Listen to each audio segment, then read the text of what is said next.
तो यहाँ पर देख सकते हैं, जब भी ऐसी बार वाली सवाल है, चाहे जोड़ हो, घटाना हो, गुणा भाग, हम कैसे करेंगे। ठीक है, करना क्या है, हमको यहाँ पर क्या लिखा है, 0 बाद 5 3 लिखा है, तो हमको पहले लिख लेना है, क्या इसको लिख लेना है।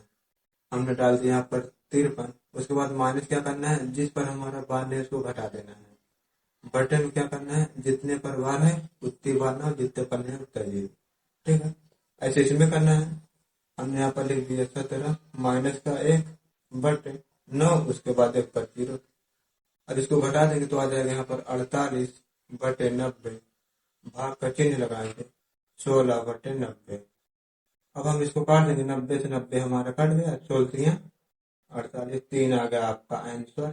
60 के कुल अभाज्य गुणनखंडों की संख्या।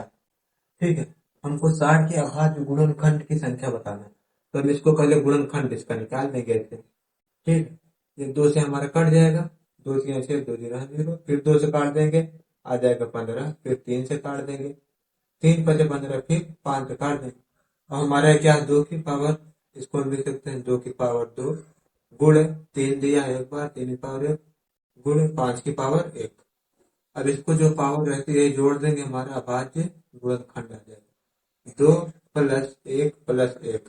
तो अभाज्य गुणनखंड की संख्या कितनी हो जाएगी, 2 1 3 3 1 4। यही आ गया आपका आंसर। जब भी जैसे विभाज्य वाली सवाल आए, इसको मात्र 5 सेकंड में कैसे करेंगे। करना क्या दिया, संख्या इतनी क्या है, 3 से विभाज्य है, तो स्टार का न्यूनतम मान बताना है। क्या संख्या 3 से विभाज्य है, 3 से विभाज्य का नियम क्या होता है, अंकों को योग में 3 का भाग है, सिंपल सी बात। इसको जोड़ देंगे, 5 3 8 8 1 9 9 2 11 प्लस यहाँ पर स्टार का वैल्यू हमें आना चाहिए, 11 न्यूनतम मान बोला है, तो न्यूनतम मान हमने 1 रख देंगे, तो 11 प्लस का 1 जो कि 12 आ जाएगा हमारे ख्याल से, 3 से विभाज्य हो गए, तो न्यूनतम मान क्या हो जाएगा, क्या पूछा है, स्टार का न्यूनतम मान 1। यही आ गया आंसर। और इस वाले का आंसर आप लोग कमेंट करके बताइए। अगर आप भी एसएससी की तैयारी कर रहे हैं तो आपको ऐसा गुणा करना आना चाहिए। ठीक है, दिया क्या है, 100 से हमारा कितना कम है, जब भी हमारे क्या हो 100 से कम संख्या का गुणा करना हो, तो जितना कम रहे यहाँ पर लिखेंगे, 100 से कितना कम है, 2 कम है, और ये 100 से कितना कम है, 3 कम है। अब इन दोनों को क्या करना है, गुणा करा देना है, लेकिन 2 अंक में यहाँ लिखना है, 3 2 6, तो हमको क्या लिखना है, 0 6, हमेशा 2 अंक में लिखना है। उसके बाद इसमें चाहे इसको घटा दो, चाहे इसमें से इसको घटा दो। अब 97 में से अब क्या करेंगे, 2 घटा देंगे, तो हमारा आ जाएगा 95। यही आ गया आंसर। इस वाले का आंसर आप लोग कमेंट करके बताइए। तो यहाँ पर देख सकते हैं क्या लिखा है, जब भी ऐसी 100 से कम संख्या का गुणा करने पर उसे मात्र 5 सेकंड में कैसे करेंगे। ठीक है, 100 से कितना कम है, ये हमारा 4 कम है, इसको लिख देंगे माइनस 4। 100 से कितना कम है, यहाँ पर 15 कम है, तो माइनस 15 लिख लेंगे। अब इन दोनों संख्या का गुणा करा देना है, 15 चौको 60, तो यहाँ 60 लिख देना है। उसके बाद अब इसमें चाहे इसको घटा दो, चाहे इसको इसमें घटा दो। ठीक है, 85 में 4 हमारा चला जाए, क्या हो जाएगा, 81 60। यही आ गया आंसर। इस वाले का आंसर आप लोग कमेंट करके बताइए। तो यहाँ पर देख सकते हैं, जब भी 100 से बड़ी संख्या का गुणा करना हो तो उसे हम कैसे करेंगे। ठीक है, 100 से कितना बड़ा है, 5, तो यहाँ पर लिख लेंगे प्लस 5।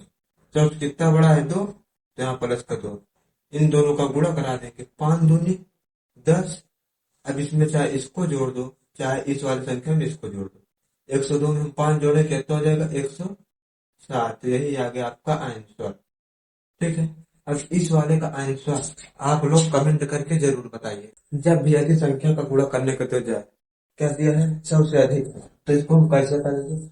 इसको पहले देख लेना कितना अधिक है, 100 से क्या अधिक है, 10 अधिक है, यहाँ 10 लिख लेंगे। 100 से कितना अधिक है, 12, तो हम प्लस 12 लिख लेंगे। अब इन दोनों का गुणा करा देना है, बरदामा 120, तो हमको 2 अंक लिखना है, 120 होगा, तो हमको 20 लिख लेना, आखिर हमारे 1 रहेगी। अब इसमें इसको जोड़ दो, या फिर इस वाली संख्या में इसको जोड़ो, तिरछा जोड़ना है। ठीक है, 112 में हम 10 जोड़े, कितना आ जाएगा, 122, 122 में 1 जोड़ेंगे, 123। यही आ गया आपका आंसर। और दूसरे का आंसर आप लोग कमेंट करके बताइए।